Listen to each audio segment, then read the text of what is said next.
Pada tahun 2021, jika anda tukarkan duit RM26,752 kepada 100 gram emas, duit tersebut dah pun bernilai sebanyak RM50,000 pada hari ini, iaitu pada tahun 2025. Sekiranya anda jual gold bar 100 gram ni setelah tolak spread 7%, anda akan dapat lebih kurang RM46,500. Bayangkan duit yang asalnya RM26,752, selepas 4 tahun dapat keuntungan sebanyak RM19,748. Jika anda bandingkan keuntungan ini dengan simpanan di tempat lain, pasti anda akan menyesal sebab 4 tahun yang lalu anda tidak menyimpan emas. Yang menarik, simpan emas ini anda tak perlu bersusah-susah nak jaga macam rumah sewa. Anda hanya perlu pastikan simpanan emas ini selamat sahaja disimpan.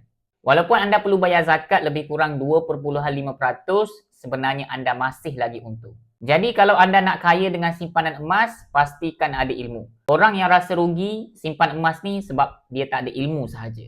Jadi kalau anda berminat nak mulakan tabungan emas di Public Gold, boleh isi beg biru di bawah. Nanti saya bantu anda mula simpan emas pertama. Semoga video ni memberi manfaat kepada anda semua. Nak lebih banyak ilmu emas dan kewangan, teruskan follow saya.